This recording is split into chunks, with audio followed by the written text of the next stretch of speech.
E se eu te dissesse que a ciência moderna está começando a confirmar o que o Evangelho já revelou há 2000 anos? Que aquilo que nossos pais e avós acreditavam pela fé, hoje ganha apoio de descobertas arqueológicas, manuscritos antigos e pesquisas históricas que surpreendem até os céticos mais convictos? Hoje, neste vídeo, vamos mergulhar em um tema que pode transformar completamente a maneira como você enxerga sua fé. Vamos explorar evidências que unem razão e espiritualidade, ciência e escritura, história e milagre. Porque a pergunta que não quer calar é: Jesus Cristo é realmente Deus? E o que acontece quando a própria ciência começa a apontar nessa direção? Você que está assistindo agora, saiba que preparei algo especial. Ao longo deste episódio, vamos caminhar juntos por 3 territórios fascinantes. Primeiro, o testemunho claro e poderoso das Escrituras Sagradas. Segundo, as descobertas científicas e históricas mais recentes que vêm à tona. E terceiro, o impacto prático e espiritual disso tudo na sua vida hoje, neste exato momento. Antes de continuarmos, faça o seguinte: deixe seu like neste vídeo e se inscreva no canal. Ative o sininho das notificações, porque o conteúdo que você vai receber aqui pode fortalecer sua fé de maneira inédita. E acredite, você vai querer compartilhar isso com sua família, com seus irmãos de igreja, com aquele amigo que ainda busca respostas. Sabe por que este tema é tão importante? Porque vivemos dias confusos, dias em que muitos questionam a Bíblia, em que a fé é tratada como algo ultrapassado, como se fosse apenas tradição ou sentimento. Mas o que acontece quando a própria arqueologia desenterra provas do mundo bíblico? Quando manuscritos que sobreviveram por séculos confirmam relatos que pensávamos ser apenas simbólicos? Quando historiadores não cristãos mencionam Jesus de Nazaré em seus registros antigos? Acontece algo extraordinário. A fé deixa de ser vista como oposição à razão e passa a ser reconhecida como a resposta mais lógica diante das evidências. Isso não diminui o mistério sagrado, pelo contrário, aumenta nossa reverência. Porque compreendemos que Deus não teme a investigação humana. Ele convida a razão para contemplar suas obras. Então, respire fundo. Prepare seu coração e sua mente, porque hoje vamos fazer uma jornada que pode mudar tudo. Vamos descobrir juntos por que tantos cientistas, arqueólogos e pesquisadores honestos estão dizendo: há algo aqui que não pode ser ignorado.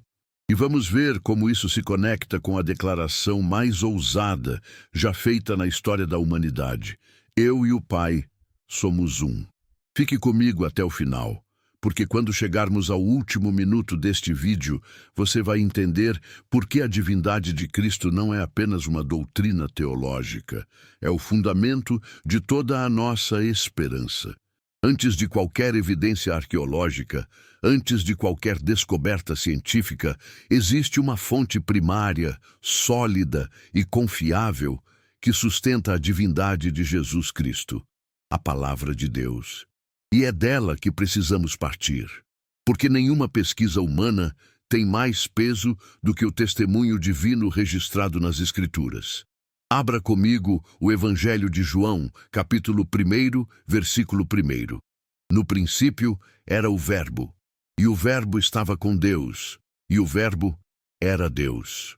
Aqui, logo na abertura do Evangelho, João não deixa margem para dúvidas. Ele não diz que Jesus era um profeta especial, um mestre iluminado ou um líder carismático.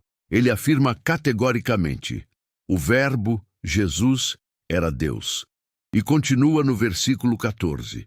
E o Verbo se fez carne e habitou entre nós, cheio de graça e de verdade. E vimos a sua glória, glória como do unigênito do Pai. Isso é revolucionário. Deus não enviou apenas uma mensagem, um anjo ou um sinal.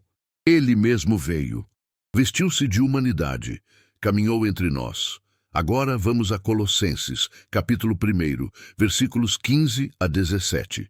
Ele é a imagem do Deus invisível, o primogênito de toda a criação. Pois nele foram criadas todas as coisas, nos céus e sobre a terra, as visíveis e as invisíveis, sejam tronos, sejam soberanias, quer principados, quer potestades. Tudo foi criado por meio dele e para ele. Ele é antes de todas as coisas. Nele tudo subsiste. Você percebe a magnitude disso? Paulo está dizendo que Jesus não é apenas parte da criação. Ele é o Criador. Tudo o que existe foi feito por ele e para ele.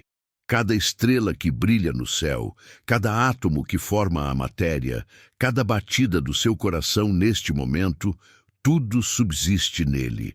E o autor de Hebreus completa o quadro no capítulo 1, versículo 3.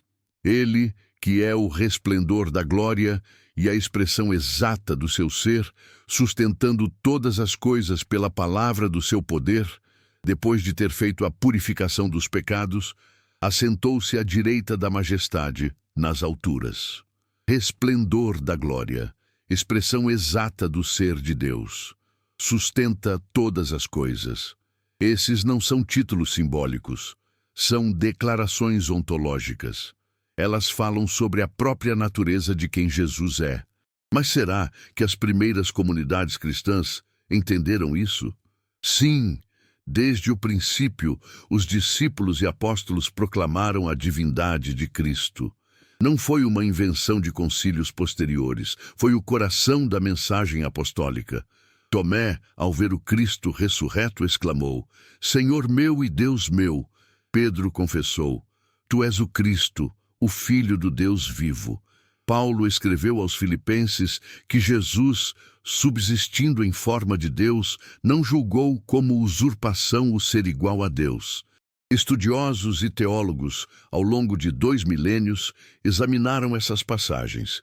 Desde os pais da Igreja, como Irineu, Atanásio e Agostinho, até reformadores como Lutero e Calvino, e teólogos contemporâneos do mundo inteiro, há um consenso robusto. A Bíblia apresenta Jesus como plenamente Deus e plenamente homem. Claro, houve heresias. Houve quem tentasse reduzir Jesus a um simples homem ou a um ser criado. Mas a Igreja, guiada pelo Espírito Santo e fundamentada nas Escrituras, sempre reafirmou: Jesus é Deus encarnado, não menos divino que o Pai, não inferior ao Espírito Santo. Um em essência, distinto em pessoa. E aqui está algo lindo. A identidade divina de Jesus não é um detalhe periférico da fé cristã. Ela é o alicerce. Sem ela, o sacrifício na cruz perde seu poder. Sem ela, a ressurreição é apenas uma história inspiradora. Sem ela, não há mediador entre Deus e os homens. Não há salvação. Por isso, Paulo disse em 1 Coríntios, capítulo 15, Se Cristo não ressuscitou, é vã a vossa fé, e ainda permaneceis nos vossos pecados. A ressurreição é o selo divino sobre a identidade de Jesus.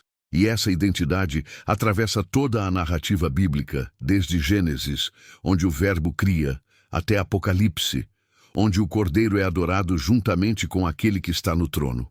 Então, meu amigo, minha amiga, entenda, quando falamos da divindade de Cristo, não estamos especulando. Estamos ecoando o testemunho unânime das Escrituras, confirmado por séculos de fé cristã ortodoxa. E agora, como veremos nos próximos minutos, até a ciência e a história vêm trazer camadas adicionais de confirmação. Mas nunca se esqueça, a base é a palavra, e ela é firme. Agora que estabelecemos o fundamento bíblico, quero te convidar a uma jornada estruturada, porque este não é um vídeo caótico, cheio de informações soltas. Não. Hoje vamos caminhar juntos por 3 camadas complementares que se iluminam mutuamente. A primeira camada é o testemunho das Escrituras, e já começamos a explorar isso.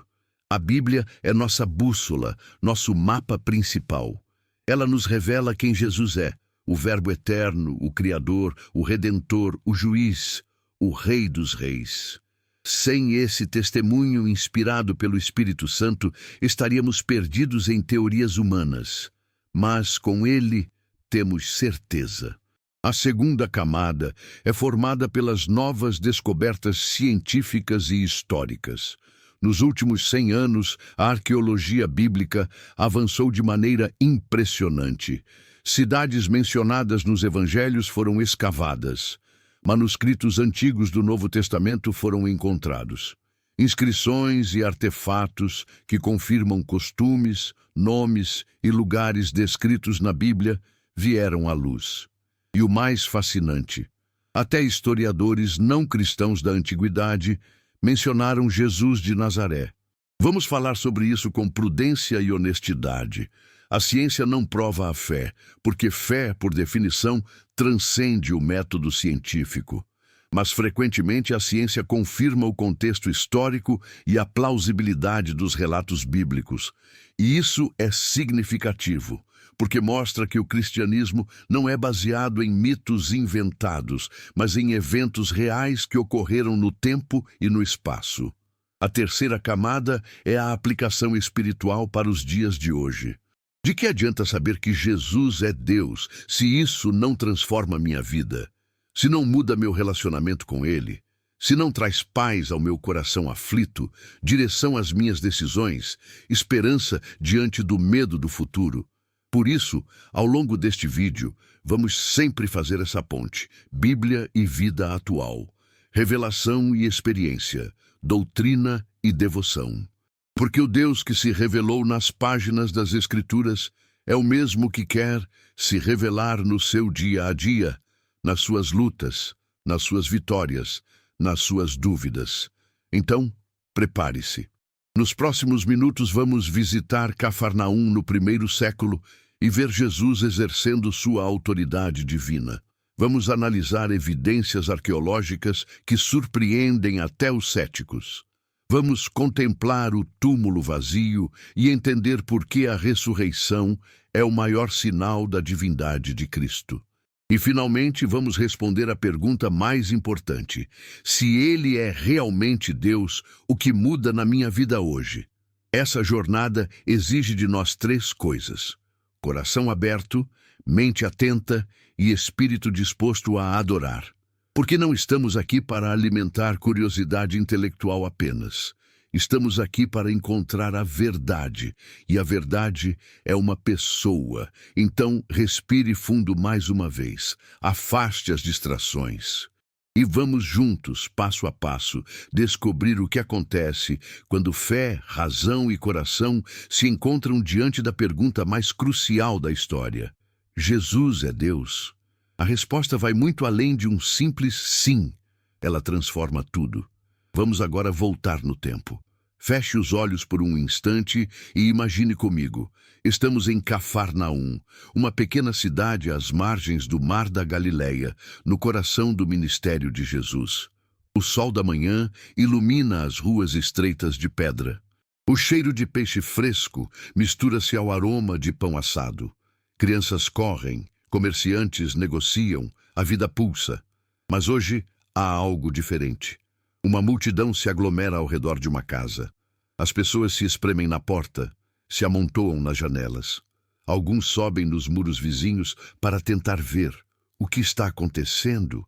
Jesus está ali, o mestre de Nazaré, o profeta que fala com autoridade, que expulsa demônios, que cura os enfermos, e todos querem estar perto dele. Dentro da casa, o ambiente é sufocante. Jesus ensina. Sua voz é firme, mas cheia de graça. Ele fala sobre o reino de Deus, sobre arrependimento, sobre a misericórdia do Pai. Entre os ouvintes, alguns escribas, os especialistas da lei, os teólogos da época, observam cada palavra com olhos críticos. Eles não vieram para aprender, vieram para julgar. De repente, um barulho estranho vem do teto. Pedaços de barro e palha começam a cair. As pessoas olham para cima, assustadas. Alguém está abrindo um buraco no telhado, e então, lentamente, uma maca desce pelas cordas. Nela, um homem paralítico, incapaz de se mover, os olhos cheios de esperança misturada com medo. 4 amigos, suados, determinados, acabam de fazer o impensável. Não conseguiram entrar pela porta por causa da multidão, então subiram no telhado e literalmente abriram um caminho até Jesus. Que fé, que ousadia, que amor por aquele amigo imobilizado. A multidão se cala. Jesus olha para o paralítico. E naquele olhar há algo indescritível, compaixão infinita, autoridade absoluta, conhecimento profundo. Jesus vê além do corpo paralisado. Ele vê a alma sedenta, o coração quebrantado, a culpa que aprisiona mais do que a paralisia. E então Jesus fala. Suas palavras atravessam o silêncio como um raio de luz. Filho, os teus pecados estão perdoados. Um murmúrio atravessa a sala. Os escribas se entreolham indignados. Seus pensamentos são como gritos silenciosos. Quem é este que fala blasfêmias? Quem pode perdoar pecados, senão Deus? Eles estão certos em uma coisa: somente Deus pode perdoar pecados. Quando alguém peca, ofende principalmente a santidade divina. Por isso, o perdão não pode vir de um rabino comum, de um profeta humano. Tem que vir de Deus, mas eles estão errados em outra coisa, não percebem quem está diante deles. Jesus, conhecendo seus pensamentos, porque ele é Deus e sonda corações, olha para os escribas e faz uma pergunta penetrante. Por que arrazoais desse modo em vosso coração? Qual é mais fácil? Dizer ao paralítico, estão perdoados os teus pecados, ou dizer, levanta-te, toma o teu leito e anda? O silêncio é ensurdecedor, porque a pergunta é profunda. Qualquer um pode dizer, seus pecados estão perdoados. É uma afirmação invisível, impossível de verificar imediatamente. Mas dizer levanta e anda a um paralítico, isso é verificável. Ou acontece ou não acontece. É a prova visível da autoridade invisível. E então Jesus declara, com voz que ecoa não apenas naquela casa, mas através dos séculos. Ora, para que saibais que o Filho do Homem tem sobre a terra autoridade para perdoar pecados, disse ao paralítico, eu te mando, levanta-te, toma o teu leito e vai para a tua casa. O que acontece a seguir desafia toda a lógica médica. O homem que estava paralisado, talvez há anos, talvez desde o nascimento, sente algo percorrer seu corpo. Força, vida, restauração. Seus dedos se movem, suas pernas respondem. Ele se levanta. A multidão explode. Espanto, adoração, medo, alegria, lágrimas. O homem pega sua maca, aquela mesma maca que o carregava, e agora ele a carrega. Ele atravessa a multidão, descendo até a rua, e as pessoas se afastam, maravilhadas. E todos dizem, nunca vimos coisa semelhante, glorificado seja Deus. Mas os escribas permanecem em silêncio, porque entenderam perfeitamente o que Jesus acabou de fazer. Ele não apenas curou um corpo, ele reivindicou a autoridade divina, ele uniu o perdão de pecados, prerrogativa exclusiva de Deus, com um milagre público que ninguém poderia negar.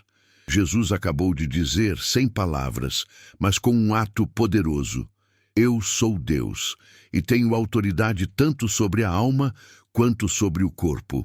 Posso perdoar o que é invisível e curar o que é visível. E faço ambos agora diante de vocês, para que não tenham dúvidas. Essa cena em Cafarnaum é mais do que um milagre.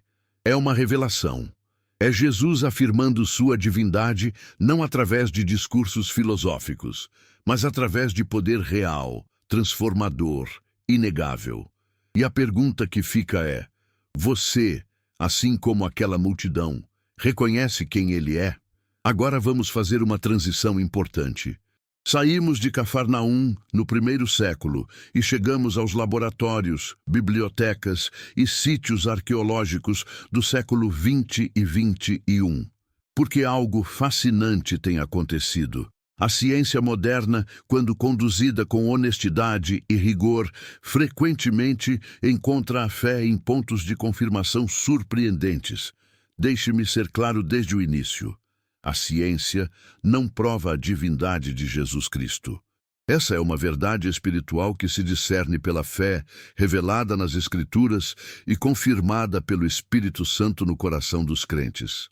Mas a ciência pode, e tem feito isso, confirmar o contexto histórico dos evangelhos, a existência real de Jesus de Nazaré e a plausibilidade dos eventos descritos na Bíblia. E isso é importante, porque mostra que nossa fé não é baseada em mitos inventados por pessoas bem-intencionadas, mas em eventos reais que ocorreram no tempo e no espaço. Jesus não é uma figura lendária como Hércules ou Thor. Ele é uma pessoa histórica que viveu, ensinou, morreu e ressuscitou na Palestina do primeiro século. Nos últimos 100 anos, pesquisadores de universidades ao redor do mundo têm se dedicado à arqueologia bíblica, e os resultados são impressionantes. Estudiosos sugerem que muitas cidades mencionadas nos evangelhos, como Nazaré, Cafarnaum, Betsaída, Betânia, foram identificadas e escavadas. Ruíns antigas, sinagogas, casas, inscrições foram encontradas exatamente onde a Bíblia disse que estariam. Por exemplo, pesquisas indicam que em Cafarnaum, sim, a mesma cidade que visitamos há pouco, arqueólogos descobriram os restos de uma sinagoga do primeiro século e o que muitos estudiosos acreditam ser a casa de Pedro. Imagine, o lugar onde Jesus ensinou, onde curou a sogra de Pedro, onde realizou milagres. Agora podemos visitar fisicamente esses espaços. Em Nazaré, por muito tempo céticos argumentaram que a cidade nem existia no primeiro século. Mas escavações recentes trouxeram à luz evidências de habitação naquele período. Casas, cisternas, objetos do dia a dia. Estudiosos hoje reconhecem que Nazaré era uma pequena aldeia agrícola na época de Jesus, exatamente como os evangelhos descrevem. Há também os manuscritos antigos. O Novo Testamento é, de longe, o documento da antiguidade com mais cópias manuscritas preservadas. Temos mais de 5.000 manuscritos gregos do Novo Testamento, alguns datando do segundo século, apenas algumas décadas após os originais. Pesquisadores indicam que nenhum outro texto antigo chega perto dessa abundância de evidências textuais. Compare com obras clássicas. De A Guerra das Gálias, de Júlio César, temos apenas 10 manuscritos, e o mais antigo é de 900 anos após a escrita original. Dos escritos de Platão, temos 7 manuscritos, 1.200 anos depois.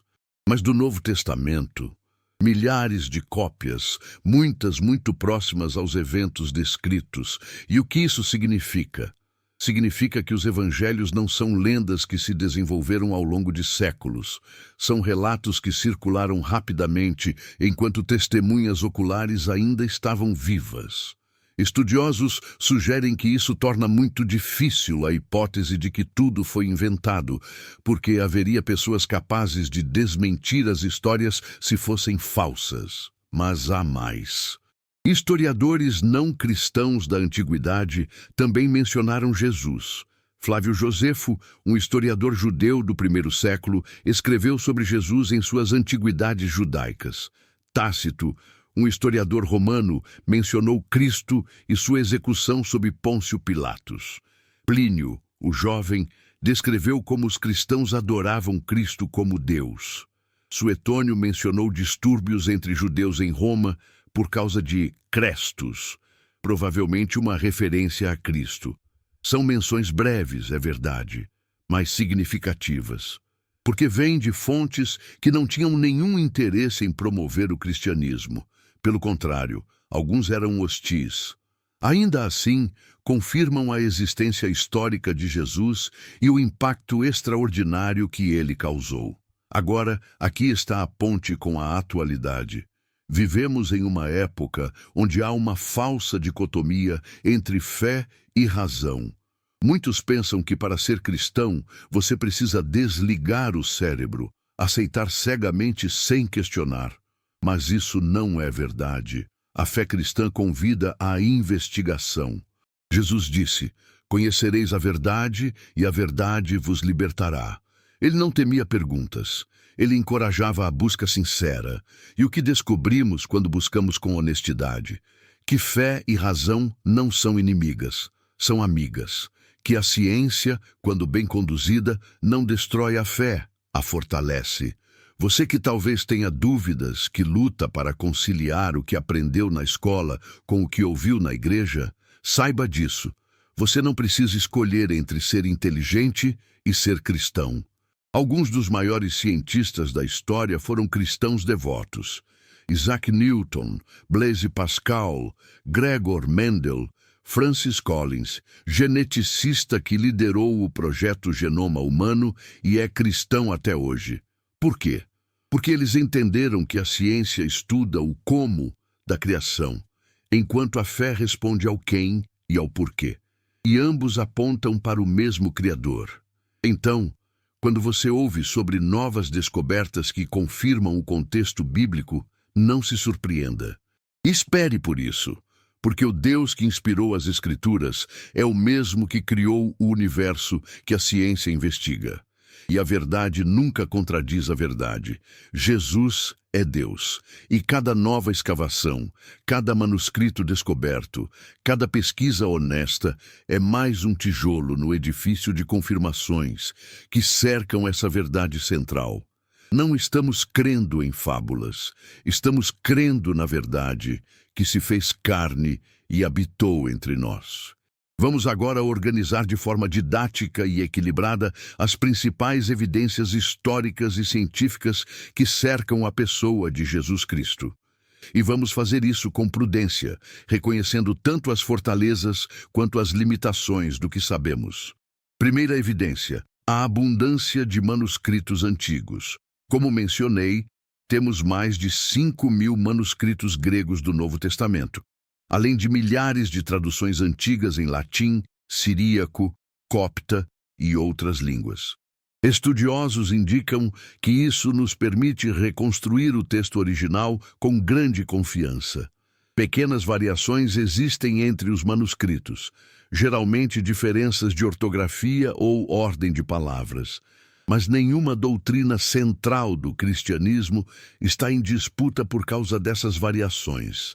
Os manuscritos mais antigos incluem fragmentos do Evangelho de João, datados de cerca de 125 d.C., apenas algumas décadas após a escrita original. Pesquisadores sugerem que essa proximidade temporal é extraordinária para textos antigos. Segundo a evidência, menções extra-bíblicas de Jesus. Flávio Joséfo, em Antiguidades Judaicas, escrito por volta de 93 ou 94 d.C., menciona Jesus 2 vezes. Uma passagem, conhecida como Testimonium Flavianum, descreve Jesus como um homem sábio, mestre, operador de feitos surpreendentes, condenado por Pilatos, e cujos seguidores afirmavam que ele ressuscitou. Estudiosos debatem se partes dessa passagem foram alteradas por copistas cristãos, mas muitos concordam que há um núcleo histórico autêntico.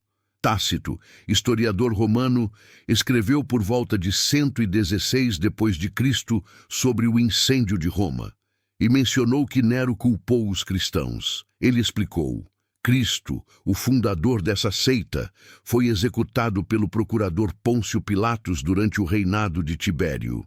Plínio, o jovem governador romano, escreveu ao imperador Trajano por volta de 112 d.C., pedindo conselho sobre como lidar com os cristãos. Ele descreveu que eles se reuniam antes do amanhecer para cantar hinos a Cristo como a um Deus. Suetônio, outro historiador romano, mencionou distúrbios entre judeus em Roma por causa de Crestus, provavelmente uma referência a Cristo, por volta de 49 d.C. Essas são menções breves, mas vindas de fontes não cristãs e algumas até hostis ao cristianismo. Pesquisadores indicam que elas confirmam a existência histórica de Jesus, sua execução e o impacto inicial do movimento cristão. Terceira evidência: descobertas arqueológicas. Em Jerusalém, estudiosos identificaram locais mencionados nos evangelhos. O tanque de Betesda, onde Jesus curou o paralítico, foi descoberto e escavado. O tanque de Siloé, onde Jesus curou o cego, também foi encontrado. A escadaria do sul do Monte do Templo, por onde Jesus certamente caminhou, ainda existe. A Pedra de Pilatos, uma inscrição descoberta em Cesareia em 1961, menciona Pôncio Pilatos, prefeito da Judéia, confirmando que Pilatos governou com esse título na época exata dos evangelhos. Em Nazaré, como já disse, escavações recentes trouxeram evidências de habitação no primeiro século. Pesquisadores sugerem que a descrição dos evangelhos de Nazaré como uma pequena aldeia está correta. Em Cafarnaum, a casa tradicionalmente identificada como a de Pedro foi escavada, revelando que já no primeiro século era usada como local de reunião cristã. As paredes têm grafites antigos com invocações a Jesus. Quarta evidência, a transformação dos discípulos. Do ponto de vista histórico, é inegável que algo extraordinário aconteceu para transformar um grupo de pescadores assustados em pregadores ousados que viraram o mundo de cabeça para baixo. Estudiosos, mesmo céticos, reconhecem que os discípulos de Jesus realmente acreditavam que ele havia ressuscitado. Pesquisadores indicam que a maioria dos apóstolos morreu como mártir por sua fé. Pessoas podem morrer por uma mentira que acreditam ser verdade, mas raramente morrem por algo que sabem ser falso. Se os discípulos tivessem inventado a ressurreição, por que manter a mentira até a morte horrível? Essa transformação radical pede uma explicação, e a ressurreição oferece a melhor explicação.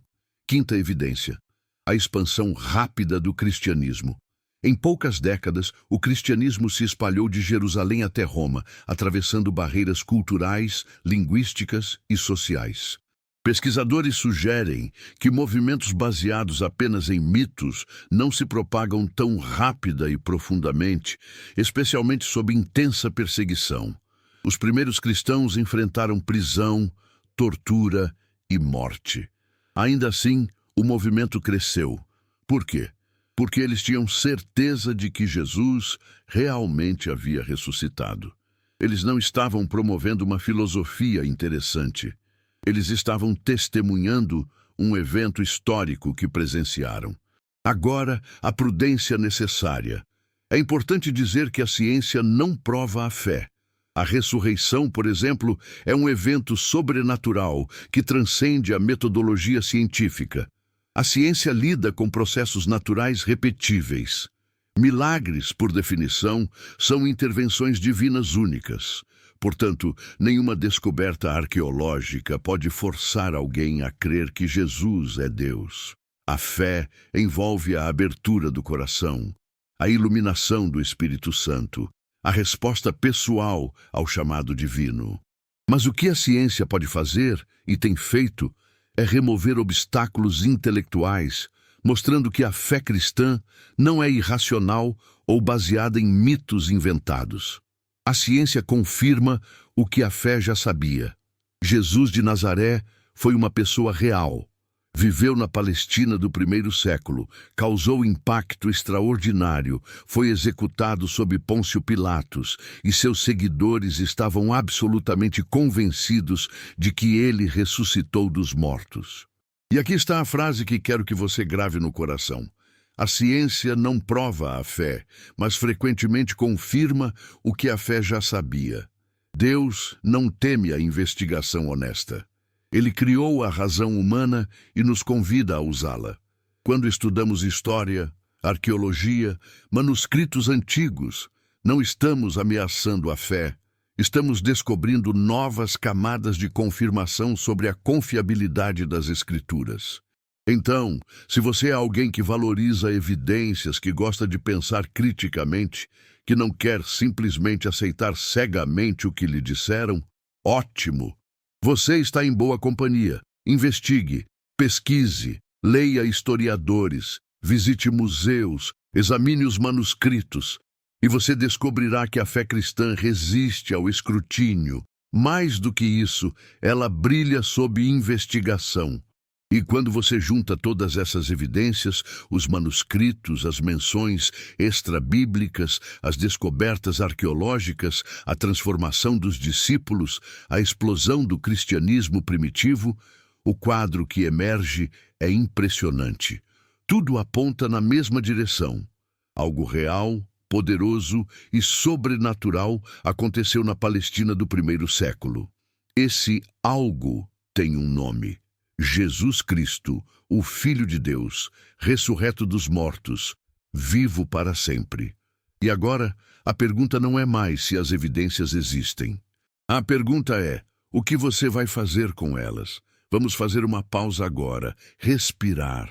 Porque mais importante do que todas as evidências históricas, mais profundo do que todas as descobertas arqueológicas, está uma verdade que transcende a razão e toca o coração.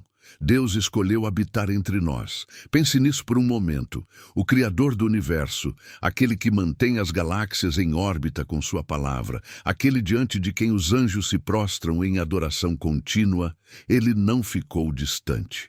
Ele não se contentou em nos observar de longe. Ele veio, e o Verbo se fez carne e habitou entre nós.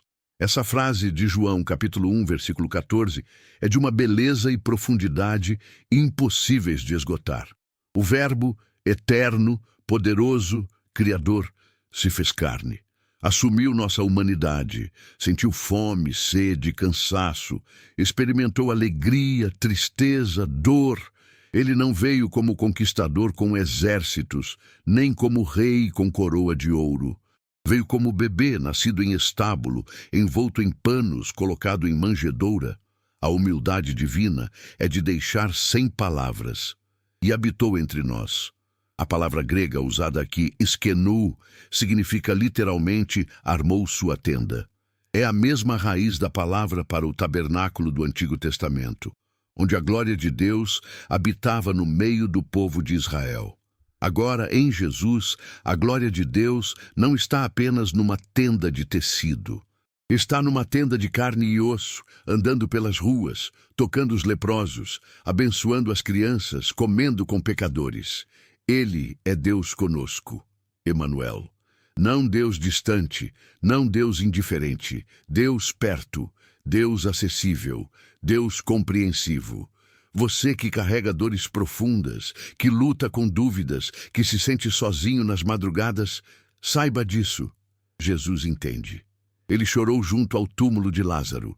Ele suou gotas de sangue no Getsêmani. Ele gritou: "Tenho sede", na cruz.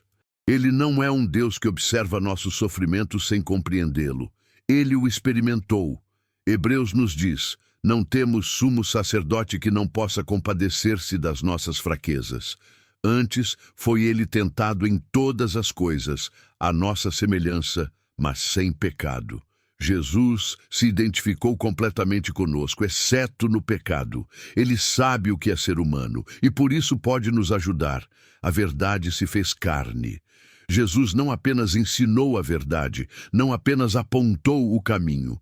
Ele disse: "Eu sou o caminho, a verdade e a vida." A verdade não é um conceito abstrato que você decora. É uma pessoa que você conhece, ama, segue. E essa verdade encarnada venceu a morte, ressuscitou e vive hoje, não apenas como memória histórica, mas como presença real, através do Espírito Santo. Ele continua habitando entre nós, agora não limitado a um corpo físico, em um lugar, mas presente em todo lugar onde 2 ou 3 se reúnem em seu nome, onde sua palavra é proclamada, onde corações quebrantados o buscam. Então, meu irmão, minha irmã, este não é apenas um exercício intelectual.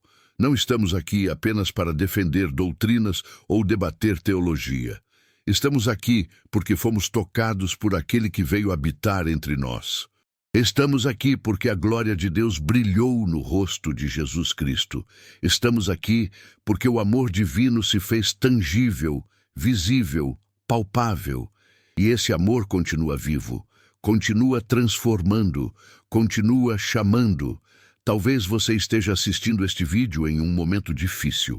Talvez a vida tenha sido dura ultimamente. Talvez você se sinta fraco, incapaz, derrotado. Ouça esta palavra. Ele é Deus conosco. Não um Deus que exige perfeição antes de se aproximar. Um Deus que se aproxima justamente dos imperfeitos, dos quebrantados, dos pecadores que reconhecem sua necessidade. Jesus disse: "Não vim chamar justos, mas pecadores ao arrependimento." Ele veio para você. Ele habitou entre nós para estar perto de você. Ele morreu para salvar você. Ele ressuscitou para dar-lhe vida eterna. Isso não é teoria, é realidade, é promessa, é esperança. Então, antes de continuarmos, faça uma pausa comigo. Respire profundamente e agradeça. Porque o maior milagre não é que a ciência confirme a fé. O maior milagre é que Deus nos amou tanto que enviou seu Filho unigênito para que todo aquele que nele crê não pereça, mas tenha a vida eterna. Ele é Deus conosco. E essa é a notícia mais maravilhosa que alguém pode ouvir. Agora vamos ao momento mais crucial da história humana. Vamos ao amanhecer do primeiro dia da semana, 3 dias após a crucificação. Vamos ao túmulo vazio. É madrugada em Jerusalém. O céu começa a clarear no horizonte, mas as estrelas ainda brilham. O ar é fresco, quase frio. A cidade dorme, exausta após o intenso fim de semana da Páscoa. Mas alguém não consegue dormir. Alguém caminha apressadamente pelas ruas desertas, carregando especiarias aromáticas. É Maria Madalena. Seus olhos estão inchados de tanto chorar. Seu coração está partido, porque na sexta-feira ela viu o impensável. Jesus, seu mestre, seu salvador, pendurado numa cruz, sangrando, sofrendo, morrendo. Ela ouviu seu último suspiro. Ela viu José de Arimateia e Nicodemos tirarem aquele corpo amado da cruz e colocá-lo apressadamente num túmulo antes do início do sábado. E agora, no primeiro momento possível após o sábado, ela vai ao túmulo. Para quê? Para ungir o corpo com especiarias, como era costume. É tudo o que ela pode fazer. É seu último ato de amor e devoção. Mas enquanto caminha, uma preocupação cresce. A pedra. Aquela pedra enorme que foi rolada na entrada do túmulo. Quem vai removê-la? Ela chega ao jardim onde fica o túmulo. A luz da aurora ilumina suavemente as árvores, as flores, os caminhos de pedra. Mas algo está errado. Completamente errado. A pedra gigantesca que fechava a entrada do túmulo. Ela não está mais lá. Ela foi removida, rolada para o lado. O coração de Maria dispara. Pânico. Alguém violou o túmulo. Roubaram o corpo do Senhor. Ela corre até a entrada e olha para dentro. Vazio. O túmulo está vazio. Os lençóis de linho estão lá, cuidadosamente dobrados, mas o corpo não está. Maria corre. Corre pelas ruas que acabou de percorrer. Corre até onde Pedro e João estão hospedados. Bate na porta, ofegante aos prantos. Tiraram o Senhor do sepulcro e não sabemos onde o puseram. Pedro e João saltam alarmados e saem correndo. João, mais jovem, corre mais rápido e chega primeiro.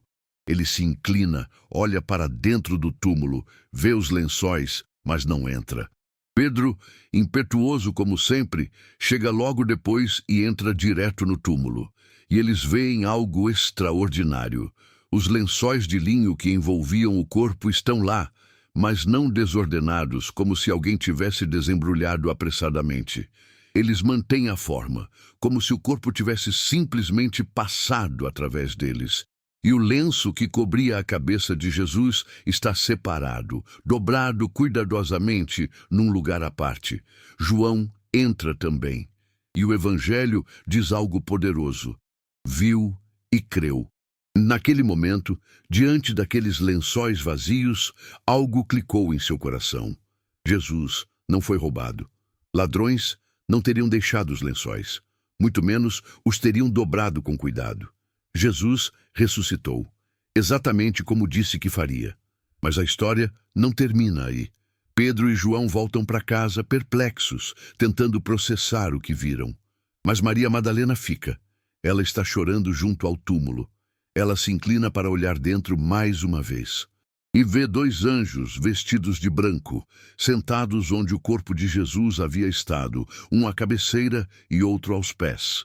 Eles perguntam: "Mulher, por que choras?" Ela responde, a voz quebrada: "Porque levaram o meu Senhor e não sei onde o puseram." Então ela se vira e vê alguém de pé ali. Ela pensa ser o jardineiro.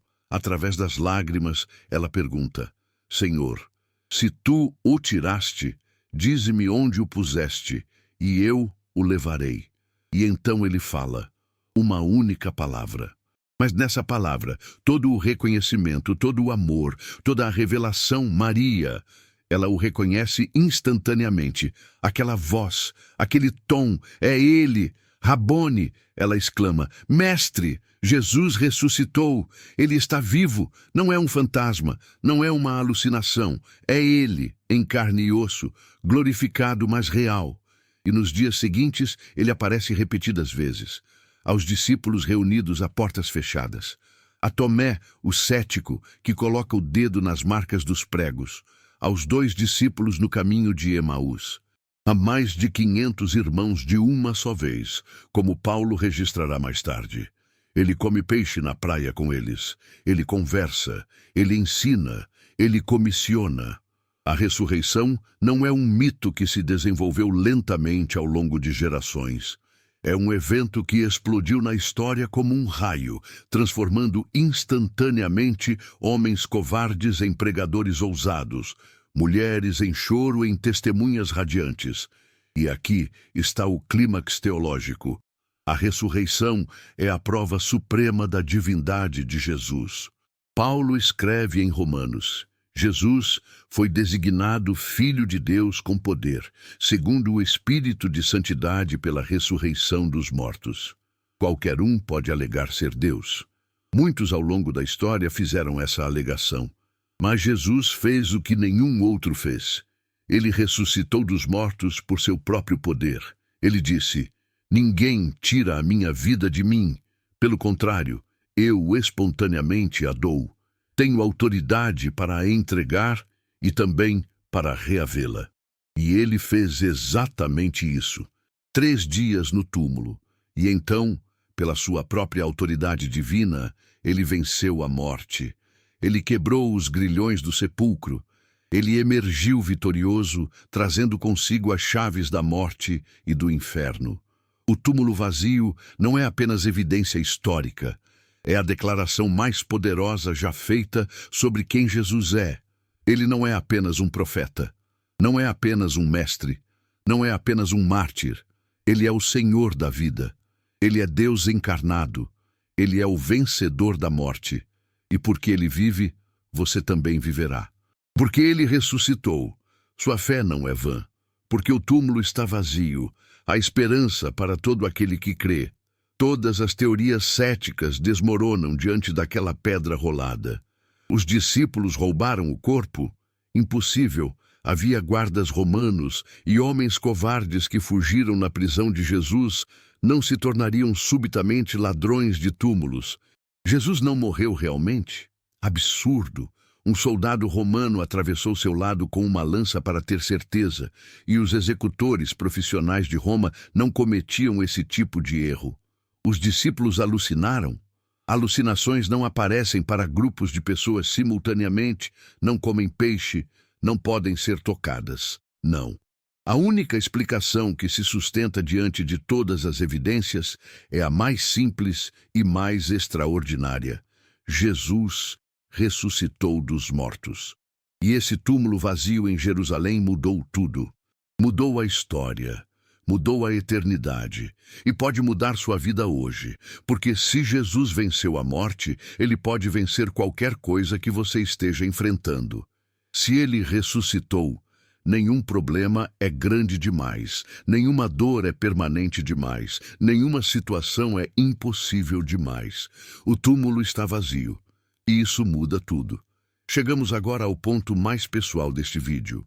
Porque todas as evidências que vimos, os manuscritos, a arqueologia, o testemunho das Escrituras, a ressurreição, tudo isso leva a uma única pergunta inescapável. Se Ele é realmente Deus, o que muda na minha vida hoje? Não podemos simplesmente arquivar essa informação como curiosidade histórica. Não podemos tratar Jesus como um personagem interessante do passado. Porque se Ele é Deus, e todas as evidências apontam nessa direção, então Ele tem direitos absolutos sobre sua vida e a minha. C.S. Lewis, o grande escritor e apologeta cristão, disse algo profundo. Um homem que fosse meramente um homem e dissesse o tipo de coisas que Jesus disse, não seria um grande mestre moral. Seria, ou um lunático, no mesmo nível de alguém que diz ser um ovo cozido, ou seria o demônio do inferno. Você precisa fazer sua escolha. Ou este homem era e é o Filho de Deus, ou então um louco ou algo pior. Jesus não deixou espaço para meio termo.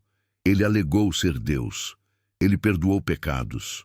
Ele aceitou a adoração. Ele disse: eu sou o caminho, a verdade e a vida. Ninguém vem ao Pai senão por mim. Essas não são palavras de um mero profeta. São reivindicações divinas. Então você tem que decidir. Ele é quem disse ser ou não é. E se ele é, e eu te convido a considerar seriamente todas as evidências que vimos, então a resposta apropriada não é admiração distante. É entrega pessoal. Fé racional e entrega espiritual não são opostos, são parceiros. Deus te deu uma mente para pensar, investigar, questionar. Use-a, examine as evidências, leia os evangelhos, pesquise a história, mas não pare na cabeça. Porque conhecer sobre Jesus e conhecer Jesus são duas coisas diferentes. Tiago escreveu: os demônios creem que Deus existe e tremem. Eles têm fé intelectual, mas não têm relacionamento, e é o relacionamento que transforma. Então, se você chegou até aqui e está convencido de que Jesus é realmente Deus, o próximo passo é responder a Ele. E essa resposta tem 3 dimensões. Primeira, arrependimento. Reconheça que você é pecador, que tem vivido de forma independente de Deus, fazendo suas próprias escolhas, seguindo seus próprios caminhos. A Bíblia chama isso de pecado, e o pecado nos separa de Deus. Mas a boa notícia é que Jesus veio exatamente para pecadores. Ele disse: não vim chamar justos, mas pecadores ao arrependimento. Arrepender-se não é apenas sentir culpa, é mudar de direção. É virar as costas para o pecado e o rosto para Deus. É dizer: Senhor, eu estava errado, perdoa-me, eu preciso de Ti. Segunda, fé. Creia que Jesus morreu na cruz pelos seus pecados e ressuscitou ao 3º dia. Não apenas como fato histórico, mas como verdade que te salva pessoalmente. Romanos diz: se com tua boca confessares Jesus como Senhor, e em teu coração creres que Deus o ressuscitou dentre os mortos, serás salvo. Essa fé não é um salto no escuro. É um passo para a luz, baseado em evidências sólidas e no testemunho do Espírito Santo no seu coração. É confiar que Jesus fez por você o que você nunca poderia fazer por si mesmo. Terceira, seguimento. Jesus não é apenas Salvador, Ele é Senhor. E seguir um Senhor significa obediência, discipulado, transformação contínua.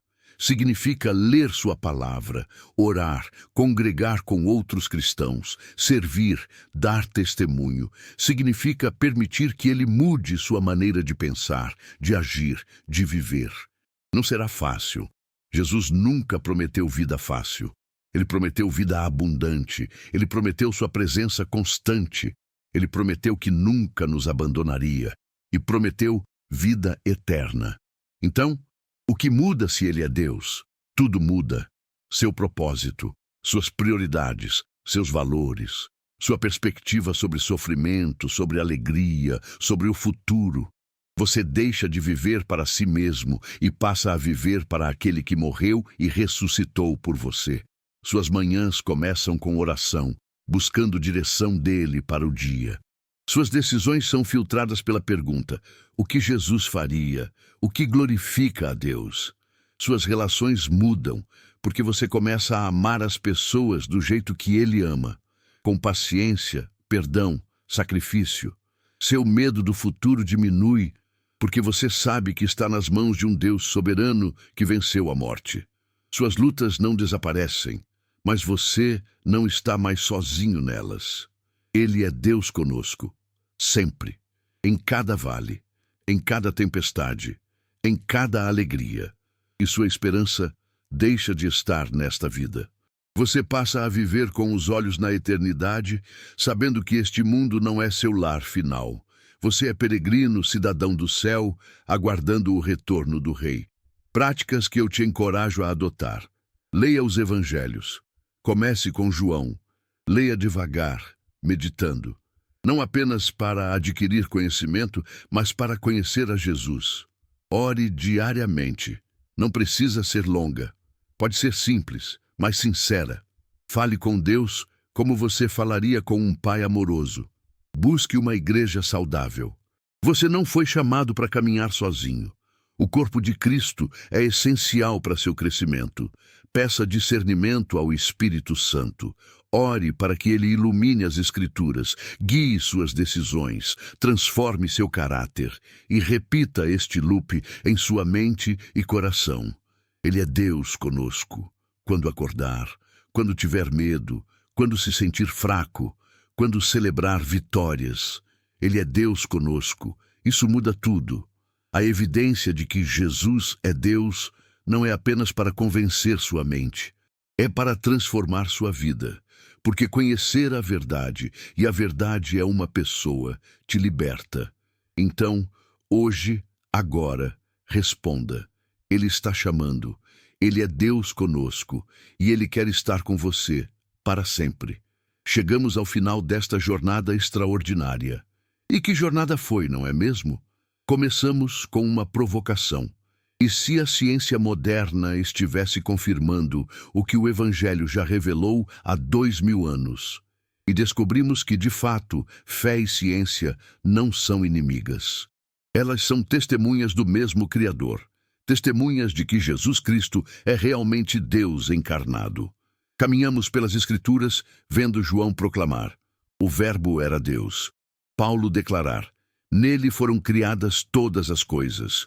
O autor de Hebreus afirmar: ele é o resplendor da glória de Deus. A base bíblica é inabalável. Visitamos Cafarnaum e presenciamos Jesus perdoando pecados e curando o paralítico, reivindicando a autoridade que só Deus possui. Vimos os escribas reconhecerem: apenas Deus pode perdoar pecados. E Jesus provou que ele é esse Deus. Exploramos as evidências históricas e científicas, milhares de manuscritos antigos, menções por historiadores não cristãos, descobertas arqueológicas em Nazaré, Cafarnaum, Jerusalém. Tudo confirmando o contexto e a confiabilidade dos evangelhos. Reconhecemos com prudência: a ciência não prova a fé, mas frequentemente confirma o que a fé já sabia. E isso fortalece nosso testemunho, remove obstáculos intelectuais, mostra que crer em Jesus não é irracional. Fizemos uma pausa para adorar. Ele é Deus conosco, Emanuel, o Verbo que se fez carne e habitou entre nós, não distante, mas próximo. Não indiferente, mas compassivo. Ele sabe o que é ser humano. Ele entende nossas lutas. E então contemplamos o clímax, o túmulo vazio, a ressurreição, a prova suprema da divindade de Jesus. Porque ele não apenas morreu, ele venceu a morte. Ele ressuscitou e vive para sempre. Por fim, fizemos a aplicação pessoal. Se ele é Deus, o que muda na minha vida? E a resposta é: tudo. Arrependimento, fé, seguimento. Uma vida transformada, vivida para a glória daquele que morreu e ressuscitou por nós. Resumindo esta jornada toda em uma frase: fé e ciência não são inimigas, mas testemunhas do mesmo Criador. E esse Criador tem um nome: Jesus Cristo, Deus encarnado, nosso Salvador e Senhor. Agora, antes de nos despedirmos, eu tenho uma palavra especial para você. Uma palavra que resume tudo o que vimos hoje. Uma palavra que quero que você leve no coração: luz da verdade. Jesus disse: eu sou a luz do mundo. Quem me segue não andará nas trevas, mas terá a luz da vida. Ele é a luz, ele é a verdade. E quando você o conhece, sua vida brilha com entendimento, com propósito, com esperança. Então aqui está meu convite. Escreva nos comentários: luz da verdade, se você quer que sua fé brilhe com entendimento. Se você foi impactado por este vídeo, se as evidências te fortaleceram, se você quer declarar que Jesus é Senhor, escreva luz da verdade agora mesmo. E não pare aí. Compartilhe este vídeo. Mande para aquele amigo que tem dúvidas, para aquele familiar que questiona a fé, para aquele irmão que precisa de encorajamento. Porque essas verdades não são apenas para você. São para serem compartilhadas. Deixe seu like. Isso ajuda o algoritmo a levar esta mensagem para mais pessoas que precisam ouvir. Inscreva-se no canal. Ative o sininho, porque temos muito mais conteúdo bíblico, histórico e devocional chegando. E já que falamos em conteúdo futuro, deixa eu te dar um gostinho do que vem no próximo episódio. No próximo vídeo, veremos o que os achados de Jerusalém revelam sobre as últimas horas de Cristo. Isso mesmo. Vamos mergulhar nas descobertas arqueológicas sobre a crucificação, o Gólgota, o túmulo. Vamos explorar o que a ciência forense revela sobre a morte de Jesus. Vamos ver como até a Via Dolorosa tem evidências que confirmam a narrativa dos evangelhos. Você não vai querer perder, então certifique-se de estar inscrito e com as notificações ativadas. Antes de terminar, quero orar por você que assistiu até aqui. Pai Celestial, em nome de Jesus, agradeço por cada pessoa que dedicou seu tempo para esta jornada. Oro para que o Espírito Santo ilumine seus corações. Se há quem ainda duvida, traga confirmação. Se há quem já crê, fortaleça a fé. Se há quem está longe, chama de volta para casa. Que a verdade de que Jesus é Deus transforme vidas hoje. Que tua luz brilhe nas trevas e que cada um de nós viva à altura do chamado que recebemos. Em nome de Jesus, amém. Ele é Deus conosco. Nunca se esqueça disso. Nas lutas, na alegria, no medo, na esperança, Ele é Deus conosco. Obrigado por assistir. Que a graça do Senhor Jesus Cristo, o amor de Deus Pai e a comunhão do Espírito Santo estejam com todos vocês. Até o próximo vídeo. E não se esqueça, escreva Luz da Verdade nos comentários agora. Fique com Deus e que Ele continue falando ao seu coração.